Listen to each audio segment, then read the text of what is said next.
اللہ اکبر اللہ اکبر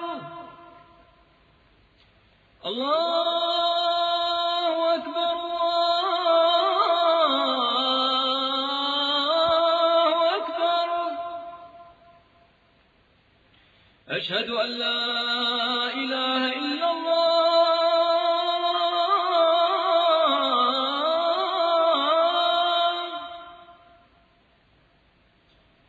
أشهد أن لا إله إلا الله.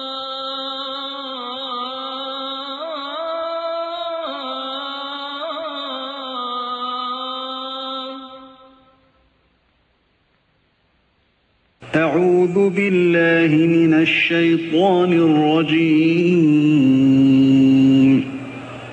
بسم الله الرحمن الرحيم. يا أيها الذين آمنوا أطيعوا الله وأطيعوا الرسول وأولي الأمر منكم فإن تنازعتم في شيء فردوه إلى الله والرسول إن كنتم تؤمنون بالله واليوم الآخر ذلك خير وأحسن تأويلا.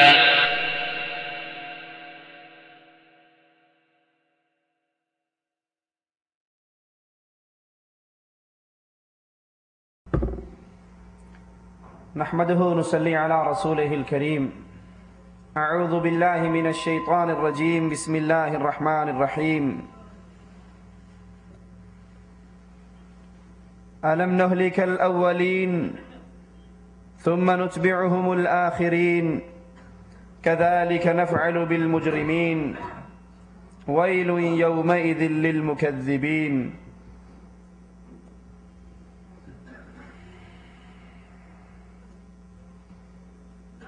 دلوں کی سختی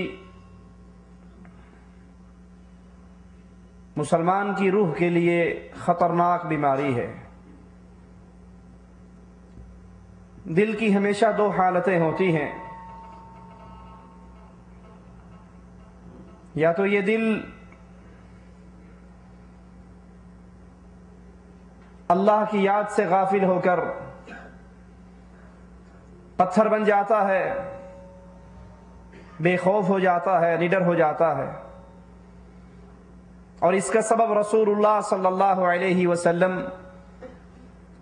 اپنے فرمان مبارک میں بیان فرماتے ہیں کہ جب انسان گناہ کرتا ہے نکتت فی قلبہ نکتۃ سوداء، تو اس کے دل پر ایک سیاہ نشان لگ جاتا ہے. اگر یہ توبہ کر لے اللہ عز و جل اس کے اس سیاہ نشان کو دھو دیتا ہے، اس کے دل کو پاک اور صاف کر دیتا ہے. اور اگر یہ گناہ پہ گناہ کرتا جائے، گناہ کو اپنی عادت بنا لے، تو یہ نکتے اس کی دل کی سیاہی میں تبدیل ہو جاتے ہیں. کلا بل ران علی قلوبہم ما کانوا یکسبون. پھر ان گناہوں کی وجہ سے دل کی سیاہی اس دل کو پتھر کر دیتی ہے. یا دل اللہ کے خوف سے ڈرنے والے، یا دل اللہ کا تقوی اور خوف ان سے نکل جاتا ہے اور وہ گناہ کر کے پتھر ہو جاتے ہیں. پھر ان کے سامنے آیات پڑھیں، ان کے سامنے احادیث سنائیں، ان پر اثر نہیں ہوتا. ایسے دلوں کا علاج کیا ہے؟ جب دل اس کیفیت کا بن جائے، اس حالت میں پہنچ جائے، اس کا علاج اللہ کا قرآن، اس کا علاج قبروں کی زیارت. انسان خود بہت بڑا مفتی ہے، خود سوچے کہ میرے دل کی کیا کنڈیشن ہے. کیا تنہائی میں جب اللہ کی یاد آتی ہے تو میں کچھ نرم پڑتا ہوں یا نہیں؟ قبرستان کو دیکھتا ہوں تو اللہ کا ڈر، تقوی، خوف آتا ہے تو میں دین کی طرف آتا ہوں یا اپنی زندگی پہ گامزن رہتا ہوں؟ یہ دل خود انسان کو بول کر بتائے گا. اور جب دل پتھر ہو جائے پھر اس کا علاج اللہ کے قرآن کی تلاوت. کیونکہ یہ قرآن اتنی عظیم شے ہے. مالک عز و جل بیان فرماتا ہے اگر ہم اس قرآن کو، اس کتاب حکیم کو کسی پہاڑ پہ اتار دیں، لَرَأَيْتَهُ خَاشِعًا مُتَصَدِّعًا مِّن خَشْيَةِ اللَّهِ، تو دیکھے گا کہ اللہ کے ڈر سے وہ پہاڑ بھی ریزہ ریزہ ہو جائے گا۔ یہ قرآن اگر پہاڑوں پہ اتار دیا جائے تو وہ پہاڑ اس کی اللہ کے ڈر اور خوف کو برداشت نہ کر سکے، اور یہ امانت اتنی بڑی امانت ہے کہ وہ پہاڑ بھی ریزہ ریزہ ہو جائیں، کانپ اٹھے، لیکن یہ انسان ہے جس نے اتنی بڑی امانت کو اپنے کندھوں پہ اٹھا لیا۔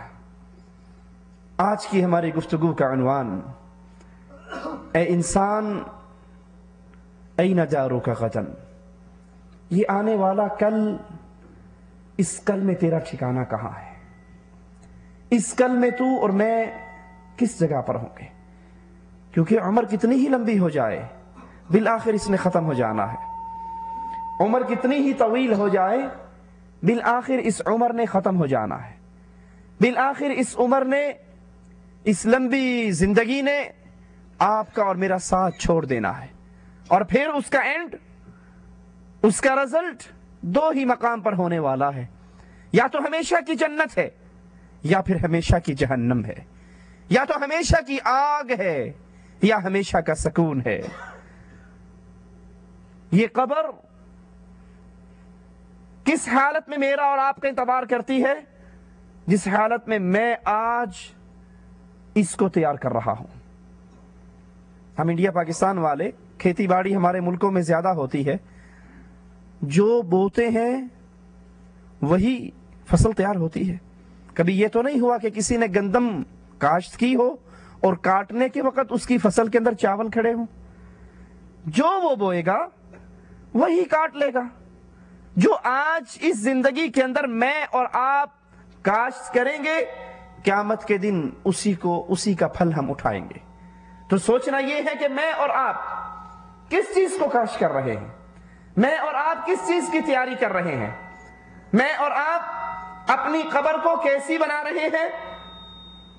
کیونکہ قرآن حکیم ہمیں دعوت فکر دیتا ہے، یا ایھا الناس ان وعد اللہ حق، اے لوگو اللہ کا وعدہ بڑا سچا ہے، اللہ کا وعدہ حق ہے۔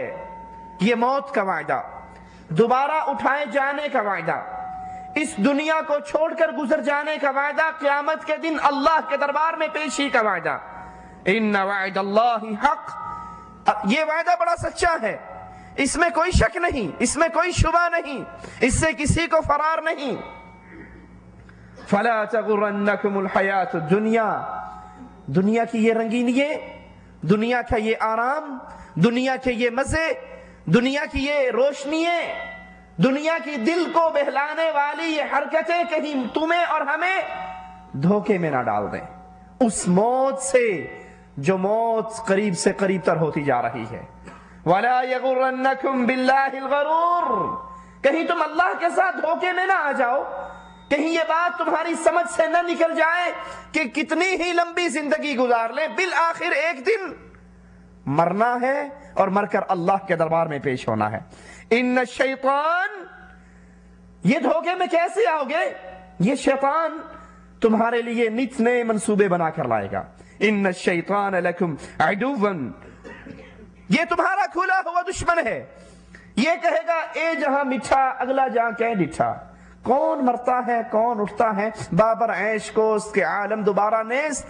مولوی ویسے ہی ڈرانے کی باتیں کرتے ہیں، کس نے مرنا ہے کس نے اٹھنا ہے۔ یہ زندگی بڑی مزیدار ہے، یہ زندگی بڑی میٹھی ہے، یہ بہترین کوٹھی، یہ بہترین مکان، یہ بہترین کاروبار۔ تو مالک کہتا ہے کہیں شیطان تمہیں دھوکے میں نہ ڈال دے، وہ تمہارا دشمن ہے۔ فَاتَّخِذُوهُ عَدُوًّا، تم بھی اس کو دشمن پکڑو، اس کو دوست نہ بناؤ۔ یہ تمہیں بلاتا ہے تاکہ تمہیں اپنی پارٹی میں شامل کر کے ہمیشہ کی جہنم کے اندر داخل کر دے۔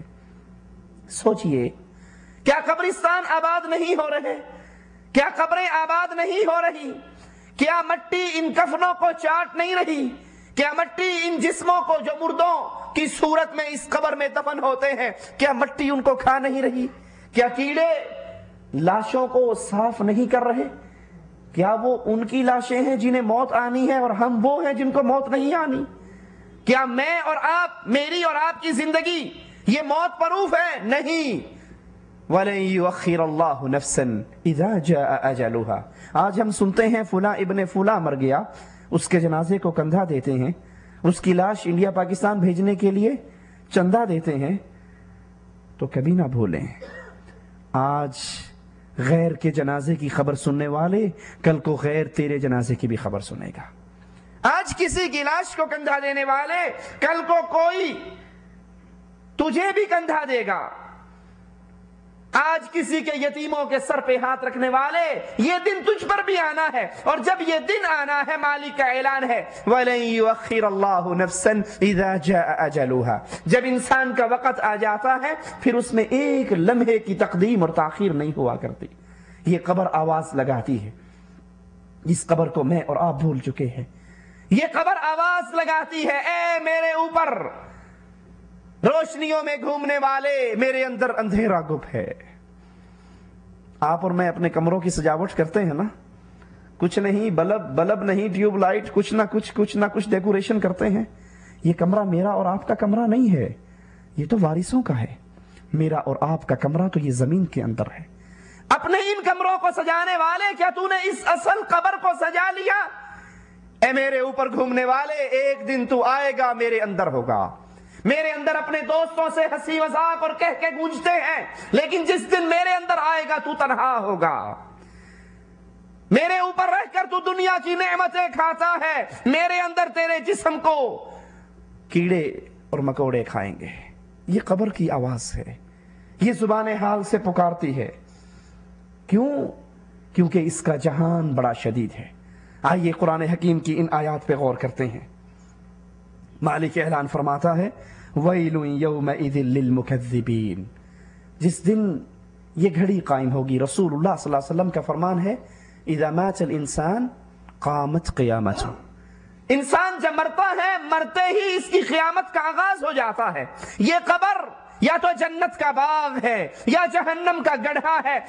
حضرت عمر، حضرت عثمان رضی اللہ عنہ وارضا اسی لیے اس قبر پر آ کر اتنے رویا کرتے تھے، اتنے روتے تھے، ان کی داڑھی مبارک آنسوؤں سے تر ہو جاتی تھی۔ سائل سوال کرتا تھا عثمان کبھی جنت کے ذکر پہ اتنا نہیں روئے، کبھی جہنم کے ذکر پہ اتنا نہیں روئے، اس قبر کے ذکر پہ اتنا کیوں روتے ہو؟ فرمایا یہ پہلی سیڑھی ہے، یہ پہلی منزل ہے، یہ فرسٹ ایگزامینیشن ہال ہے۔ جو یہاں پاس ہوگا وہ آگے پاس ہوگا، جو یہاں فیل ہوگا وہ آگے بھی فیل ہوگا۔ جس کے لیے یہ منزل آسان ہو گئی پھر اس کے لیے قیامت کی ساری منزلیں آسان ہیں، اور جس کے لیے یہ منزل مشکل ہو گئی اس کے لیے ساری منزلیں مشکل ہیں۔ مالک اعلان فرماتا ہے وَيْلٌ يَوْمَئِذٍ لِّلْمُكَذِّبِينَ۔ بربادی ہے آج کے دن ان کے لیے جنہوں نے اس کو جھٹلایا۔ کوئی زبان سے جھٹلائے یا کوئی عمل سے جھٹلائے۔ زبان سے جھٹلانے والا کہتا جی یہ تو ایویں ہی مارتے ہیں، کون مرتا ہے؟ میرے دادا ابو مر گئے تھے کیونکہ بہت بوڑھے تھے، اور میں تو 30-35 سال کا جوان ہوں، میرے لیے کہاں موت، کون مرتا ہے؟ اے جہاں میٹھا اگلا جہاں کہیں ڈٹھا۔ یہ زبان کا انکاری ہے، ایک عمل کا انکاری ہے۔ وہ زبان سے مانتا ہے جی جی بالکل مولانا صاحب کیسے یہ غلط ہو سکتا ہے، مرنا ہے، آخر جہان چھوڑنا ہے، آخر اللہ کے پاس جانا ہے۔ زبان سے مانتا ہے لیکن عمل، فجر کی نماز پہ سویا رہتا ہے، ظہر کی نماز پہ سویا رہتا ہے، عصر کی نماز پہ ٹیلی ویژن اور ڈش انٹینے میں مشغول رہتا ہے، مغرب عشاء کی نماز میں دوستوں کی گپوں میں مشغول رہتا ہے۔ اس کا عمل اس کو اعلان کر رہا ہے کہ اس کو موت یاد نہیں، اس کو قبر یاد نہیں، کیونکہ جس کو قبر یاد ہو اس کا تو ایک ایک قدم بڑے خطرناک حالات میں گزرتا ہے۔ وہ تو ہر قدم اٹھانے سے پہلے سوچتا ہے یہ قدم مجھے جنت میں لے کر جائے گا یا جہنم میں۔ وہ اپنی نظر ڈالنے سے پہلے سوچتا ہے یہ نظر جو ڈال رہا ہوں کہیں یہ نظر میری جہنم میں جانے کا سبب تو نہیں بن جائے گی۔ مالک کہتا ہے بربادی ہے ان کے لیے جنہوں نے اس دن کو چھٹلایا۔ مالک سوال کرتا ہے الم نخلقکم من ماء مہین، کیا ہم نے تمہیں گندے پانی کے قطرے سے پیدا نہیں کیا؟ فجعلناہ فی قرار مکین، پھر ہم نے ایک محدود مدت کے لیے ایک خاص مقام پر محفوظ جگہ پہ تمہیں رکھا، الی قدر معلوم، معلوم مدت کے لیے فقدرنا فنعم القادرون، پس ہم نے اندازہ کیا، ہم سے اچھا اندازہ کرنے والا کون ہے؟ ویل یومئذ للمکذبین، جس نے اس دن کو جھٹلایا، جس نے اس گھڑی کو جھٹلایا، اس کے لیے بربادی ہے۔ الم نجعل الارض کفاتا، کیا ہم نے اس زمین کو تمہارے لیے سمیٹنے والا نہیں بنایا؟ احیاء و امواتا، زندوں کو اور مردوں کو، وجعلنا فیہا رواسی شامخات واسقیناکم ماء فراتا، اور ہم نے اس میں اونچے اونچے پہاڑ رکھ دیے، تم لوگوں پر بارش برسائی، مینا برسایا، تمہیں پانی پلایا۔ بربادی ہے اس کے لیے جس نے اس دن کو جھٹلایا۔ انطلقوا الی ما کنتم بہ تکذبون، اس کی طرف بڑھو جس کا تم انکار کرتے تھے۔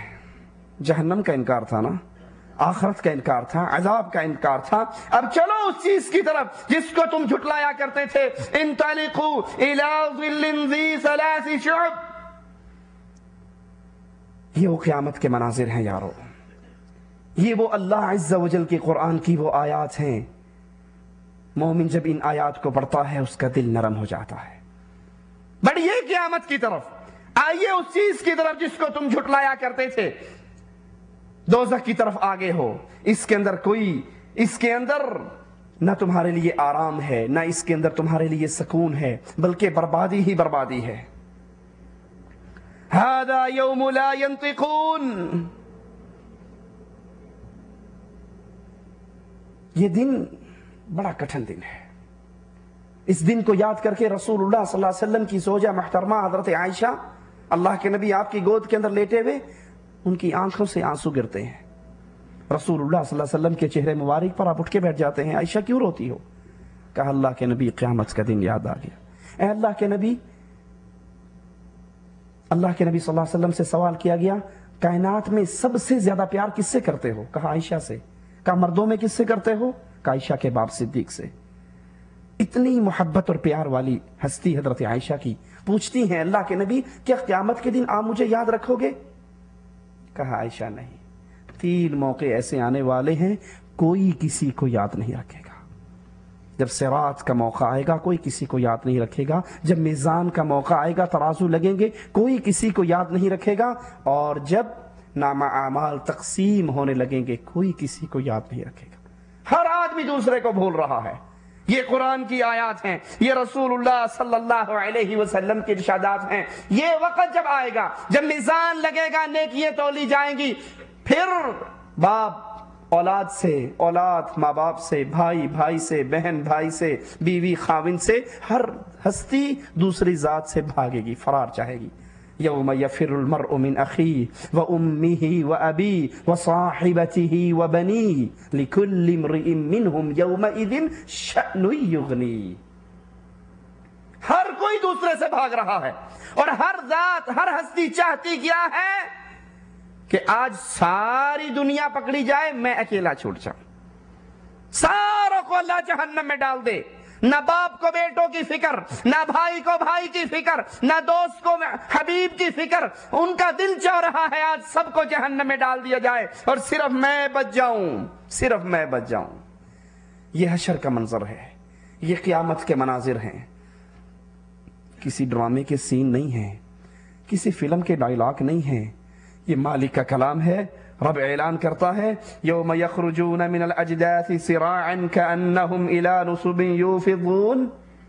یہ عمر جتنی مرضی لمبی گزار لو، بالآخر اس کا اینڈ ہونا ہے اور پھر اللہ کے لیے قیام ہونا ہے۔ جس دن کا منظر مالک بیان فرما رہا ہے، اس دن یہ اپنی قبروں سے نکل کر بھاگیں گے ایسے جیسے شکاری اپنے جال میں شکار کے پھنس جانے کے بعد بھاگا کرتا ہے۔ خاشعة ابصارهم ترهقهم ذلة ذلك اليوم الذي كانوا يوعدون۔ ان کی آنکھیں خاشعة ابصارهم، ان کی آنکھیں جھکی ہوئی، ترهقهم ذلة، اس پہ ذلت چڑھی ہوئی، اپنی دنیا کا ایک ایک عمل یاد آئے گا، اپنی دنیا کی زندگی یاد آئے گی، دنیا میں کیے ہوئے اعمال یاد آئیں گے۔ تو پھر اعلان کیا ہو رہا ہے؟ ذلك اليوم، دنیا کے اندر تو انکار کرتے تھے، دنیا کے اندر تو کہتے تھے کون مرے گا؟ کون اٹھے گا؟ ویسے ہی باتیں ہی کرتے ہیں، ڈرایا ہی کرتے ہیں۔ ذالک الیوم، آؤ یہ وہ دن ہے، یہ قیامت کا دن، یہ حشر کا دن، یہ قیامت کا منظر ہے۔ ذالک الیوم، یہ وہ دن ہے الذی کانوا یوعدون، جس کا تم سے دنیا کے اندر وعدہ کیا جاتا تھا۔ آخرت کے سفر کا تصور کیجئے، قبر کی رات کا تصور کیجئے، امیر ہو یا غریب، چھوٹا ہو یا بڑا، یہ آخرت کا سفر آپ کی اور میری مرضی سے ہونے والا نہیں، اچانک ہوگا۔ جب آئے گی موت اچانک آئے گی، جب آئے گی پھر مہلت نہیں دے گی۔ میرا وقت آئے گی تو کسی اور کو اٹھا کر نہیں لے جائے گی، میرا نمبر ہوگا تو میں ہی اس دنیا کو چھوڑ کر روانہ ہوں گا۔ اس منزل کا ذکر کیجئے، اس منزل کے سفر کو اپنے سامنے رکھیے، جس کا اختتام یا جنت پر یا جہنم پر، دو ہی صورتیں ہیں۔ اور جب یہ لاش چلنی ہے، ایک ایک آدمی کی لاش چلنی ہے، قبر کی طرف چلتی ہے، تین چیزیں اس کے ساتھ ہیں، اس کا مال، اس کا اہل و عیال، اس کے اعمال۔ نہ مال نے اس کے ساتھ جانا ہے، نہ بیگم بچوں نے، نہ بھائی نے، نہ باپ نے، نہ بیوی نے، نہ بیٹے نے، نہ دوست نے، نہ حبیب نے، نہ شریک نے، کوئی اس کے ساتھ نہیں جائے گا، تنہا۔ مال، لاش ابھی باہر پڑی ہوتی ہے، تقسیم پہلے ہی ہو جاتی ہے۔ وہ کہتا ہے ابا جان یہ مجھے دے گئے تھے، ابا جان یہ میرے نام کروا گئے تھے، ابا جان یہ حصہ، یہ پلاٹ، یہ زمین، یہ سونا، یہ پہلے ہی مجھے میرے نام لکھوا کر گئے تھے، اسٹامپ فارم پہ لکھوا دیا تھا۔ ابھی انسان کی لاش زمین میں داخل نہیں ہوئی کہ اس کے مال کا بٹوارا ہو گیا۔ اسی لیے رسول اللہ صلی اللہ علیہ وسلم پوچھتے ہیں تم میں سے کون ہے جو غیر کے مال کا محافظ بننا پسند کرتا ہے اپنے مال کی بجائے؟ کہا اللہ کے نبی صلی اللہ علیہ وسلم ایسا تو کوئی بھی نہیں، ہم میں تو ہر بندہ اپنے مال کی فکر کرتا ہے۔ کہا اپنا مال وہی ہے جو تم نے اگلے جہان اللہ کے پاس پہنچ کر بھیج کر اپنے لیے اکٹھا کر لیا۔ اب جو باقی ہے، جو ہی موت کا وقت آئے گا، جو ہی یہ روح اور جسم کے رشتے ٹوٹیں گے، وہ مال تقسیم ہو جائے گا، وہ تمہارا نہیں رہے گا، وہ تمہارے غیر کا بن جائے گا۔ تین چیزیں جا رہی ہیں، نہ مال قبر میں اترتا ہے، نہ اہل و عیال قبر میں اترتے ہیں، بلکہ یہ زبان حال سے آواز لگاتے ہیں قبر کے اندر پہنچنے کے بعد کہ چھوڑ گئے تجھے، واپس چلے گئے، اور اگر یہ سارے تیرے ساتھ باقی بھی رہتے تجھے کوئی فائدہ نہ دیتے۔ اگر یہ جنت بن گئی تو پھر شکر کیجئے، اور اگر یہ جہنم کا گڑھا ہے تو اپنے آپ پہ ملامت کیجئے، اپنی زندگی پہ ملامت کیجئے۔ یہ سفر تو بالآخر اینڈ ہونا ہے، اس سفر کا تو بالآخر اختتام ہونا ہے۔ لاش چل رہی ہے، مال بھی ساتھ ہے، اہل و عیال بھی ساتھ ہیں، یہ دونوں چیزیں چھوڑ کے بھاگ جاتی ہیں۔ وہ یبقى واحد، ایک چیز آپ کی اور میرے ساتھ جانے والی ہے، وہ آپ کی اور میرے اعمال ہیں۔ انتہائی خوبصورت شکل میں نیک آدمی کے اعمال آئیں گے، یہ پوچھے گا تو کون ہے؟ وہ جواب میں کہے گا میں تیرے نیک اعمال ہوں۔ فجر کی اذان ہوتی تو اپنے گرم نرم بستر کو چھوڑ دیتا، تو کتنا ہی اہم کام کر رہا ہوتا، حی علی الصلاۃ کی آواز سنتے ہی اپنے اس کام کو بند کر دیتا۔ یہ نہیں کہ کوئی بات نہیں، ابھی انڈیا پاکستان کا فائنل میچ لگا ہوا ہے تو نماز اذان تو ہو گئی لیکن نماز بعد میں پڑھ لیں گے، پہلے یہ میچ دیکھ لیں، پہلے یہ ڈرامہ دیکھ لیں، پہلے یہ لوڈو گیم چل رہی ہے اس کا اینڈ کر لیں، پہلے فلاں کام کر لیں، فلاں کام کر لیں۔ آپ نے اکثر دیکھا ہوگا ادھر نماز کھڑی ہونے لگی ہوگی، آپ کہاں جا رہے ہیں؟ اجی مجھے بڑا ضروری کام ہے، میں نے فلاں بندے کو ٹائم دیا ہوا، میں نے وہاں پہنچنا ہے، میرا اس سے موعد ہے۔ اللہ کے بندے، کیا نماز سے زیادہ ضروری بھی کوئی کام ہے؟ ہمیں سارے کام یاد آتے ہی تب ہیں جب مؤذن کہتا ہے حی علی الصلاۃ۔ نیک بندے کے نیک اعمال خوبصورت شکل میں پہنچیں گے۔ یہ پوچھے گا من انت، تو کون ہے؟ وہ کہے گا میں تیری وہ نیکی ہوں جو دنیا میں کر کے آیا۔ پریشان نہ ہو، اس قبر کے اندر تجھے کوئی تنہائی، کوئی پریشانی نہیں ہوگی، میں تیرا دل بہلانے والا، تیرا دوست، تیرے اعمال تیرے ساتھ ہوں۔ آسمان سے آواز دینے والا آواز دے گا افریشوہ من الجنہ البسوہ من الجنہ، اس کے نیچے جنت کے لبادے بچھا دو، اس کو جنت کے لبادے پہنا دو، اس کے لیے جنت کی کھڑکی کھول دو۔ کیوں؟ ان قد صدق عبدی، یہ بندہ سچا، عقیدہ سچا، عمل سچا، کردار میں سچا، یہ اللہ کا بڑا پیارا، اللہ کا بڑا پیار کرنے والا، اللہ کا دوست ہے، یہ اللہ کا پیارا ہے۔ اس کے نیچے جنت کے بسترے، اس کے اوپر جنت کے لبادے، اس کے لیے جنت کی کھڑکی۔ اور اگر زندگی اس کے الٹ ہے، ٹائم پیس کمرے میں ہے لیکن الارم کتنے بجے کا لگاتے ہیں؟ صبح 7 بجے کا. کیوں؟ 7:30 ڈیوٹی پر پہنچنا ہے تو 7 بجے اٹھ کے ناشتہ کریں گے اور دل کیا تو 2 رختے ٹھونگے مار لیں گے اور جا کر ڈیوٹی پہ پہنچ جائیں گے، کیونکہ ڈیوٹی اہم ہے. نعمتیں تو ہیں تو پھر یاد کر لیجئے یہ زندگی مسلمان کی زندگی نہیں. تو یہ انسان جو ہی قبر میں دفن ہوگا ڈراؤنی شکل کے اندر اس کے پاس نوجوان آئیں گے، پوچھے گا من انت، تیری شکل اتنی خطرناک ہے، تو ہے کون؟ وہ جواب میں کہے گا میں تیرے وہ گناہ ہوں جو تو دنیا میں کر کے آیا، میں تیرے وہ گناہ ہوں جو دنیا میں کر کے آیا. آواز دینے والا آواز دے گا ان قد کذب عبدی، یہ بندہ گندا، اس کی سوچ گندی، اس کا کردار گندا. افرشوہ من النار، اس کے نیچے جہنم کی آگ بچھا دو. البسوہ من النار، اس کے اوپر جہنم کی آگ چڑھا دو اور اس کے لیے جہنم کی کھڑکی کھول دو.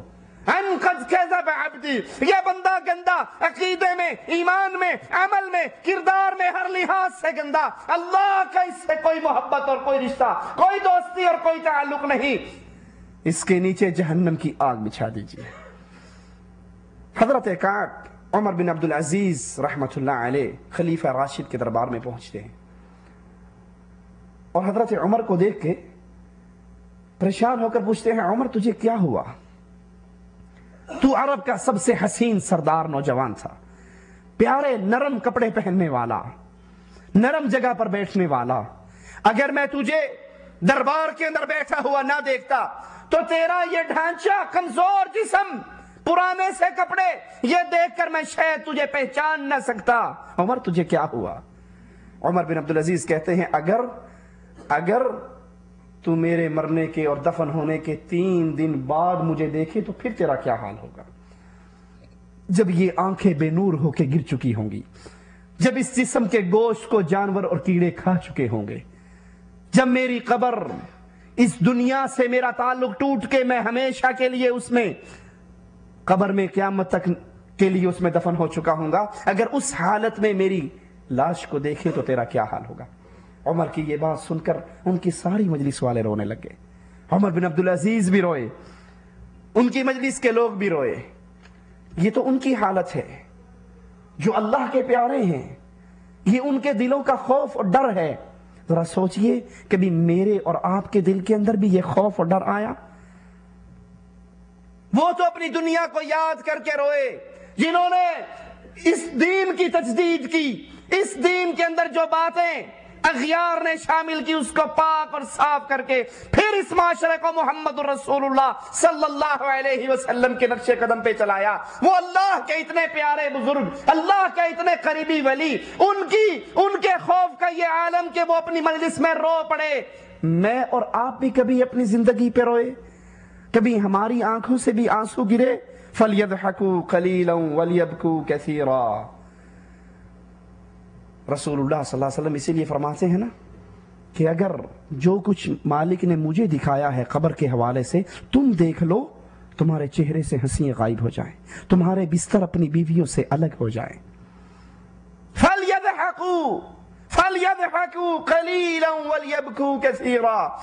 ہنسنا ہو تو تھوڑا ہنسو، رونے کا وقت آئے تو زیادہ رو.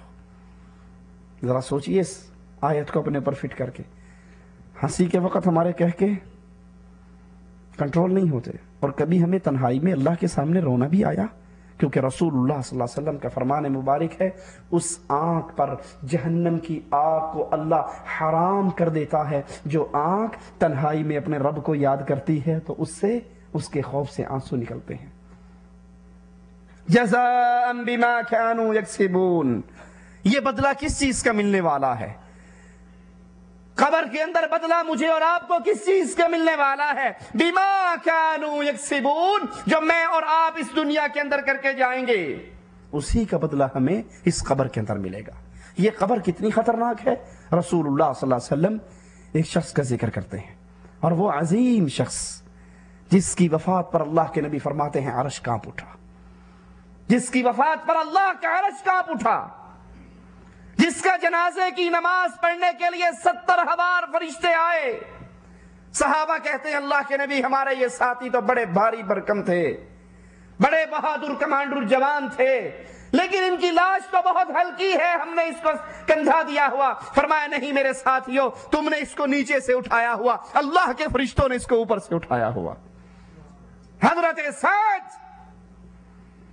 سعد بن معاذ رضی اللہ عنہ وارضا، کتنی بڑی ان کی شان، ان کی وفات پہ عرش کانپتا ہے، ان کے جنازے کے لیے 70,000 فرشتے وہ اترتے ہیں جو اس سے پہلے نہیں اترے، لیکن جو ہی ان کو قبر میں رکھا جاتا ہے، قبر اتنا بھینچتی ہے، قبر اتنا دباتی ہے، قبر ان کے لیے اتنی تنگ ہو جاتی ہے کہ رسول اللہ صلی اللہ علیہ وسلم اللہ کی حمد و ثنا اور تسبیحات پڑھتے ہیں۔ صحابہ کہتے ہیں اللہ کے نبی، اس سے پہلے تو آپ نے یہ عمل نہیں کیا، آج یہ عمل کیوں کیا؟ کہا تمہارے بھائی پر قبر اتنی تنگ ہو گئی، میں نے اللہ کی حمد و ثنا کی، اللہ نے اس قبر کو تمہارے بھائی پر فراخ کر دیا۔ رسول اللہ صلی اللہ علیہ وسلم فرماتے ہیں قبر بھینچتی ہے، قبر بھینچتی ہے، اگر کوئی اس سے بچ سکتا تو سعد بچتا۔ اس قبر کے لیے میں نے اور آپ نے کیا تیاری کی ہے؟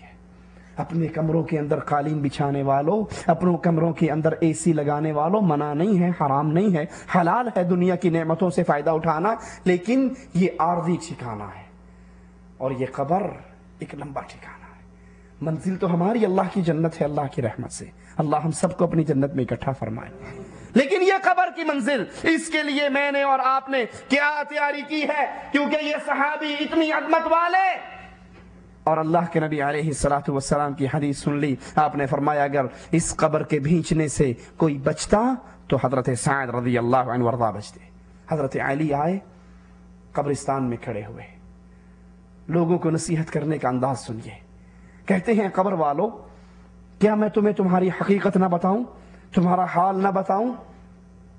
تمہارا حال یہ ہے کہ تمہارا مال تقسیم ہو چکا ہے، تمہارا حال یہ ہے، تمہاری پچھلی چھوڑی ہوئی زندگی دنیا کا حال، تمہارا مال تقسیم ہو چکا ہے، تمہاری بیوییں عدت گزار کر نئے شوہروں سے شادی کر چکی ہیں، تمہارے گھروں کے اندر غیر لوگ آ کر آباد ہو چکے ہیں۔ سوچ لیجئے، ایک لمحے کے لیے سوچئے، اللہ اکبر، کوئی دکاندار، کوئی تاجر، کوئی بڑا، کوئی چھوٹا، چھوٹی سی دکان کا مالک بھی ہو، بازار کے اندر اس کا دکان، اس کا کھوکا ہو اور اس کی موت ہو جائے، مر جائے، دکان پہ کاغذ لکھ دیا جاتا ہے آج ہمارے ابا جان بقضاء الہی اللہ کو پیارے ہو گئے، کتنے دن بند ہوتی ہے وہ دکان؟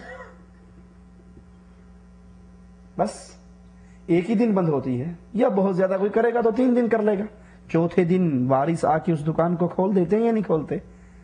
مال تو میں نے ڈالا تھا، حلال یا حرام اس کا حساب تو میں نے دینا ہے، کس کا قرض دبایا ہے، کس سے جھوٹ بولا ہے، کہاں سے ڈنڈی ماری ہے، اس سارے کا حساب میں نے دینا ہے۔ لیکن 3 دن کے بعد میرے وارث آ کر اس دکان کو کھول کر کہتے جی مرنے والوں کے ساتھ تو نہیں مرا جاتا نا، وہ تو مر گئے اللہ کے پاس، آخر ہم نے بھی تو پیٹ پالنا ہے، یہ دھندا ہمارا جاری ہو جاتا ہے۔ مال تقسیم ہو گئے، بیویوں نے عدت کے بعد نئے نکاح کر لیے، وہ مکان، وہ کوٹھیاں، وہ گھر جو تم نے بڑی محبت سے بنائے تھے، پیچھے 6 بھائی، ان کے اندر اتفاق نہ ہو سکا، بٹوارا ہو گیا، کوٹھی بیچ کر انہوں نے پیسے آپس میں بانٹ لیے، جس کوٹھی کو تو نے بڑی محبت سے تیار کروایا تھا، آج اس کوٹھی کے اندر غیر لوگ آباد ہیں۔ لیکن یہ قبر میرا اور تیرا گھر ہے، اس میں غیر نہیں آ سکتا، کوئی دوسرے کی قبر میں، کوئی دوسرے کی موت کے وقت پہ نہیں مر سکتا، جس نے مرنا ہے اپنے موقع پر، جس نے دفن ہونا ہے اپنی قبر کے اندر۔ اور قرآن حکیم نقشہ کھینچتا ہے، کم ترکوا من جنات وعیون وزروع ومقام کریم،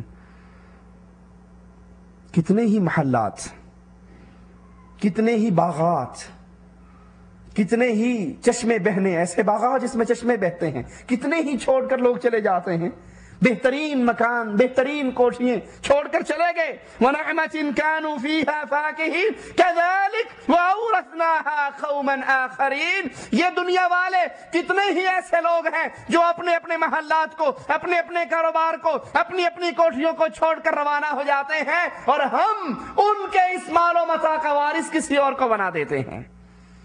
یہ تو نظام ہے اللہ کا، چل رہا ہے، چلتا رہے گا۔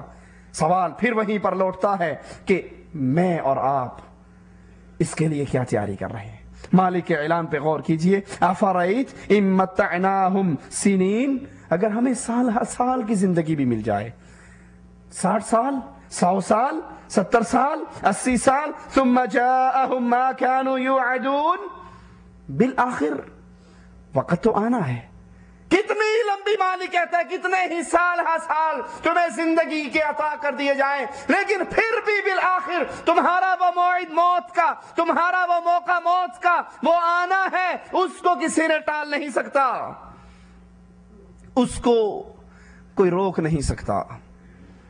رسول اللہ صلی اللہ علیہ وسلم کی گود ابراہیم علیہ السلام دم توڑ رہے ہیں، اسی گود میں سے پہلے بھی لاشیں اٹھے، اور اب ابراہیم رضی اللہ عنہ وارضا رسول اللہ صلی اللہ علیہ وسلم کی گود میں ہے، آپ کی آنکھوں سے آنسو بہتے ہیں۔ صحابہ کہتے ہیں یا رسول اللہ صلی اللہ علیہ وسلم آپ رو رہے ہیں؟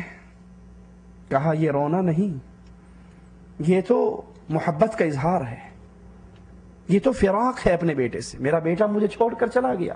کہا ابراہیم تیری جدائی کے اندر ہم غمناک ہیں، تیری جدائی کے اندر ہم غمگین ہیں، لیکن زبان سے وہی کہیں گے جس سے عرش والا راضی ہوگا، انا للہ و انا الیہ راجعون۔ اللہ کے نبی کی گود کے اندر آپ کا بیٹے فوت ہوتے ہیں، لیکن رسول اللہ صلی اللہ علیہ وسلم ان کو نہ روک سکے، تو اور کون ہے جو اپنی آئی ہوئی موت کو کسی اور کی طرف ٹرانسفر کرتے؟ اور کون ہے؟ جب وقت آ جائے وہ کہے میرا ابھی، اسی لیے ابراہیم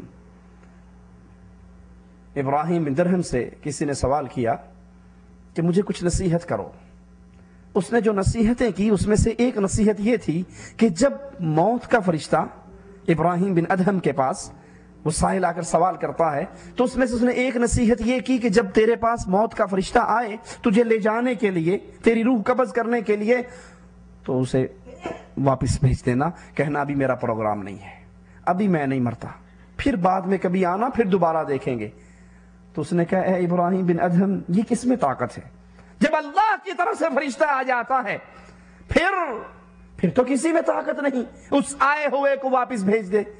کہا جب آپ کو اور مجھے یہ یقین ہے کہ جو ہی موت کا فرشتہ آئے گا میں اور آپ اس کو ٹال نہیں سکتے، اگر یہ یقین ہے تو کم از کم اپنی زندگی کو سنوار لے۔ کہا کچھ اور بتاؤ؟ کہا گناہ کرنے پہ دل کرتا ہے نا، تو اس اللہ کا دیا ہوا یہ آسمان چھت ہمارے لیے، اور اس اللہ کی دی ہوئی یہ زمین، اس چھت اس مکان کے اندر سے نکل جا، آسمان اور زمین کے اوپر سے کہیں اور چلا جا، نہ آسمان کے نیچے رہے نہ زمین کے اوپر رہے۔ کہا میں کہاں جاؤں، یہ تو اللہ کا دیا ہوا ہے، اس کو چھوڑ کر کہاں جا سکتا ہوں؟ کہا سبحان اللہ، تجھے یقین ہے کہ میں اس کے بغیر زندہ نہیں رہ سکتا، کہیں جا نہیں سکتا، اس کے دیے ہوئے گھر میں رہتا ہے اور پھر اس کی نافرمانیاں کرتا ہے۔ کہا کچھ اور کہو؟ کہا یہ جو کھانا پینا کھاتے ہو نا، یہ کھانا پینا چھوڑ دو۔ کہا سبحان اللہ، اگر اللہ کا دیا ہوا کھاؤں گا نہیں پیوں گا نہیں تو زندہ کیسے رہوں گا؟ کہا اس کے گھر میں رہتا ہے، اس کا دیا ہوا کھاتا ہے، اس کے گھر میں رہتا ہے، اس کا دیا ہوا کھاتا ہے، پھر بھی اس کو ناراض کرتا ہے۔ کہا کچھ اور بتاؤ؟ کہا جب گناہ کرنے کو جی کرے تو ایسی جگہ پہ جا کر کرو جہاں تجھے وہ اللہ نہ دیکھ سکے۔ کہا سبحان اللہ، ایسی جگہ کون سی ہے؟ اللہ تو کالی چیونٹی، کالی رات، کالے پہاڑ کی جڑ میں اگر چلے مالک اس کو وہاں پر بھی دیکھتا ہے، اس کا رزق اس کو دیتا ہے، اس کے پاؤں کی دھمک اللہ اپنے عرش پہ سنتا ہے، میں وہاں کہاں جاؤں؟ کہا اس کے گھر میں رہتا ہے، اس کا دیا ہوا رزق کھاتا ہے اور اس کی آنکھوں کے سامنے رہتا ہے، پھر بھی اس کو ناراض کرتا ہے۔ کہا اچھا اور بتاؤ؟ کہا جب موت کا فرشتہ آئے تو کہنا میرا پروگرام نہیں۔ کہا کچھ اور بتاؤ؟ کہا جب تیرے لیے جہنم کا فیصلہ ہو جائے تو اپنا ہاتھ فرشتے کے ہاتھ میں سے چھڑا کر بھاگ جانا، کہنا میں نے جہنم میں نہیں جانا، میں تو جنت میں جا رہا ہوں۔ کہا یہ کس میں طاقت ہے؟ یہ طاقت کس میں ہے کہ مالک فیصلہ کر دے جہنم میں ڈالنے کا اور میں اپنا ہاتھ چھڑا لوں؟ کہا جب زبان اور دل ان ساری باتوں کی گواہی دیتا ہے کہ اس کسی میں ان باتوں کو لوٹانے کی طاقت نہیں، تو پھر کم از کم اس اللہ سے اپنا تعلق درست کر لیں کہ قبر سے اور موت سے بچانے والی کوئی ایسی چیز نہیں جو تیرے اور تیری موت کے درمیان رکاوٹ ہو جائے۔ حضرت براء بن عازب روایت فرماتے ہیں کہ ہم رسول اللہ صلی اللہ علیہ وسلم کے ساتھ ایک انصاری کے جنازے کے لیے نکلے، ہم قبر کے قریب بیٹھ گئے۔ اللہ کے نبی علیہ الصلوۃ والسلام کے ہاتھ کے اندر عصا ہے، لکڑی ہے۔ آپ اپنے صحابہ سے کہتے ہیں، میرے صحابہ اس قبر کے عذاب سے اللہ کی پناہ مانگو، اس قبر کے عذاب سے اللہ کی پناہ مانگو۔ آپ روئے اور سب کو رلایا، کہا یا اخوانی لمثل ھذا فعیت، اے میرے بھائیو اس قبر کے لیے تیاری کر لو، اس قبر کے لیے اس دنیا کے اندر کچھ کر کے جاؤ، کیونکہ یہ سفر بالآخر ہونا ہے۔ اور حالت کیا ہوگی؟ جو ہی مومن بندے کا یہ آخرت کا سفر شروع ہوگا، جہاں تک اس کی نگاہ جاتی ہے حسین صورت کے اندر فرشتے آ کر بیٹھ جائیں گے، جہاں تک اس کی نگاہ جاتی ہے۔ پھر آخر میں موت کا فرشتہ آئے گا، اس کے سرہانے پر بیٹھے گا اور اسے کیا کہے گا؟ یا ایتھا النفس الطیبہ، یا ایتھا النفس المطمئنہ، اللہم اجعلنا منہم ومعاہم وفیہم، اللہ ہمیں ان خوش نصیبوں میں شامل فرمانا۔ اے پاکیزہ روح، اے پاک روح، اے طیب روح، اے بہترین روح، باہر نکل، اخرجی الی ربک، اپنے رب کی طرف چل، راض عنک غیر غضبان، اور تجھے خوشخبری سناتے ہیں، چل اپنے رب کی طرف چل، تیرا اللہ تجھ سے راضی ہے، تجھ پہ بالکل بھی ناراض نہیں ہے۔ اس کو روح نکلے گی، عائشہ رضی اللہ تعالی عنہا فرماتی ہیں مشکیزہ کے اندر، مشکیزہ سمجھتے ہیں نا، چمڑے کا جس میں پانی بھرا جاتا ہے، مشکیزہ کے اندر فل پانی بھرا ہوا ہو اور اس کا منہ اچانک کھول دو تو وہ پانی کیسے چھلانگ مار کے باہر آتا ہے۔ کہا مومن انسان کی روح اسی طرح نکلے گی، فرشتے جنت کے بہترین لبادے اس کے اندر لپٹی ہوئی اس کو لپیٹ لیں گے، بہترین لباس، بہترین خوشبو، جنت کی خوشبو، اور ایک فرشتے سے دوسرے فرشتے کے ہاتھوں میں ہوتی ہوئی یہ آسمان کی طرف بلند ہوگی۔ زمین و آسمان کا یہ منطقہ خوشبوؤں سے بھر جائے گا۔ آسمان سے اترنے والا ہر فرشتہ مبارکباد دے کر کہے گا مبارک ہو، کس کی روح لے کر جا رہے ہو؟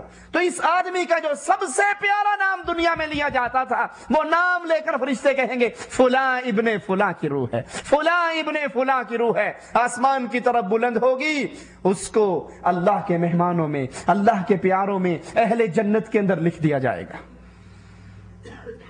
کیونکہ اسی مٹی سے اللہ نے ہمیں پیدا کیا اور لکھنے کے بعد روح کو دوبارہ اسی قبر میں لوٹا دیا جائے گا۔ اور مالک اعلان فرماتا ہے میں نے تمہیں اسی سے پیدا کیا، میں تمہیں اسی میں لوٹاؤں گا، میں نے تمہیں قیامت کے دن پھر جب دوبارہ اٹھنا ہے تو اسی مٹی میں سے تم نکالے جاؤ گے۔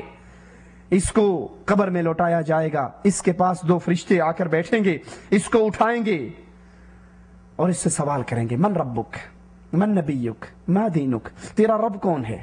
تیرا مشکل کشا، حاجت روا، مدد کرنے والا، رزق دینے والا، اولاد دینے والا، شفا دینے والا کون ہے؟ تیرا نبی کون ہے؟ تو کس کے طریقے کی نماز پڑھتا رہا، کس کے طریقے کا روزہ رکھتا رہا، کس کے طریقے کا حج کرتا رہا، کس کے طریقے کی شکل و صورت اپنائی؟ تیرا نبی کون ہے؟ ما دینک، تیرا دین کیا ہے؟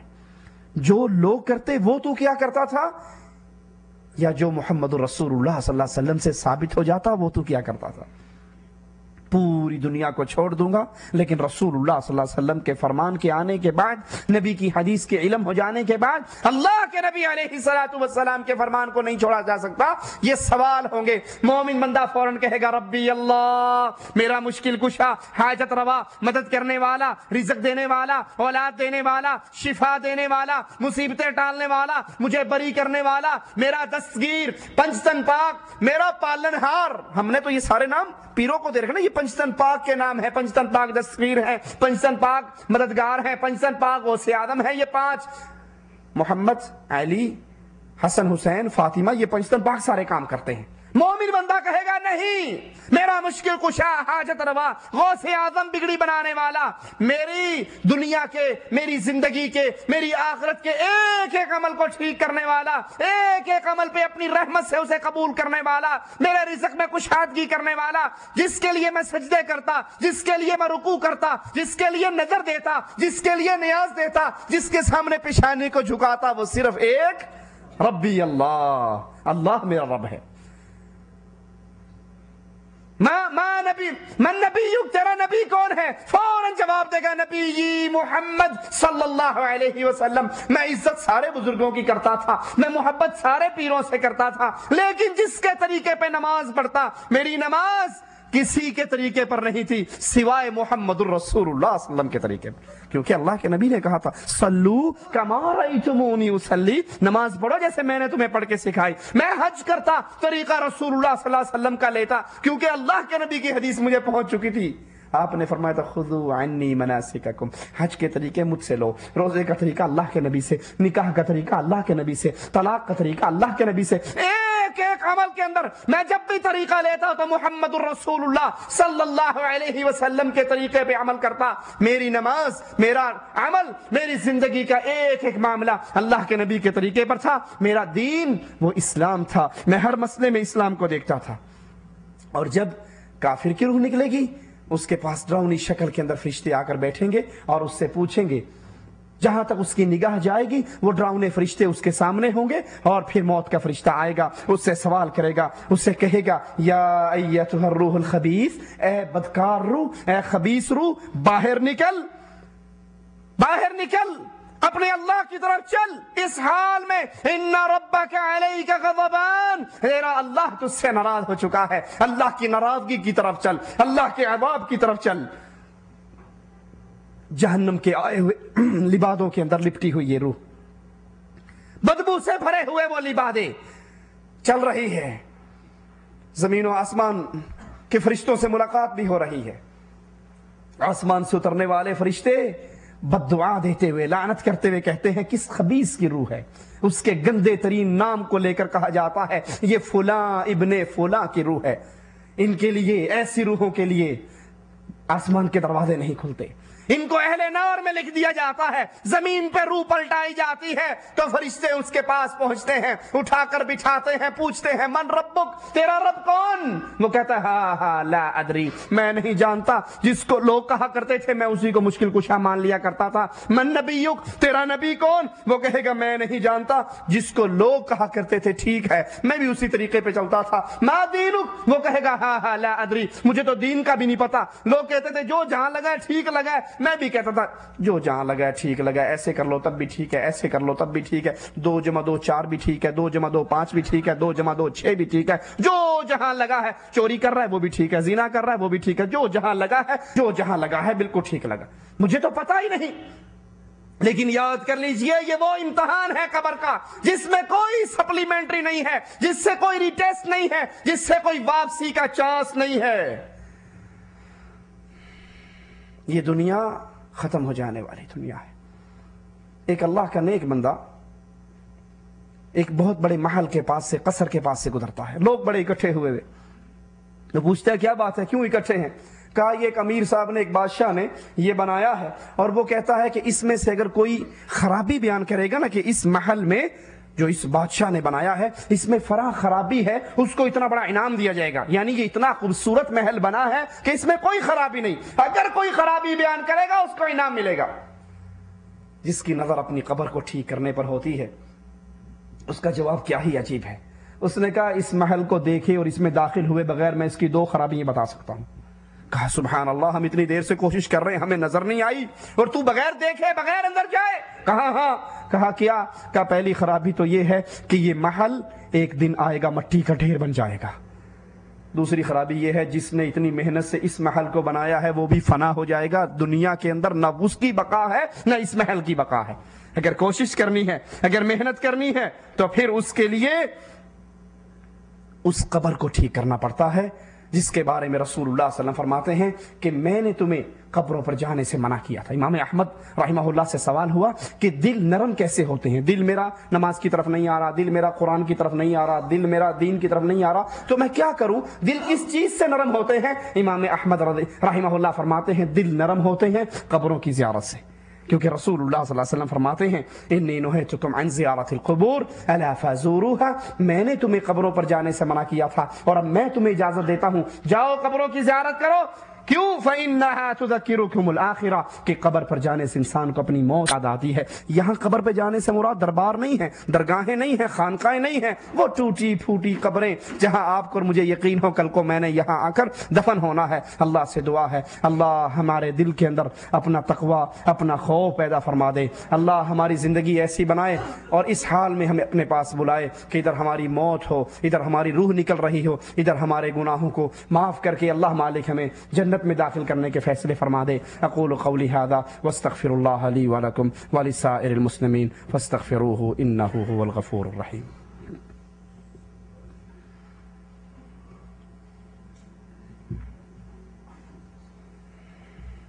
سبحانک اللہم وبحمدک اشہد ان لا الہ الا انت استغفرک واتوب الیک۔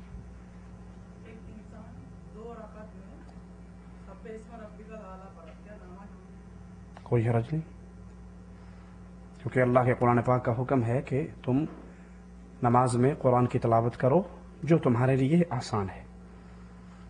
ایک صحابی کا بھی قصہ آتا ہے کہ وہ ہر نماز کی ہر رکعت میں قل هو اللہ پڑھتے تھے، تو آپ صلی اللہ علیہ وسلم کو اطلاع دی گئی تو آپ نے اس سے پوچھا یہ کیوں کرتے ہو؟ کہا مجھے اس صورت سے بہت پیار ہے، یہ توحید کی صورت ہے، عقیدہ توحید اس سے سمجھ آتا ہے، تو مجھے اس صورت سے بہت پیار ہے۔ تو کوئی حرج نہیں انشاءاللہ۔ جزاکم اللہ خیر۔ سبحانک اللہم وبحمدک۔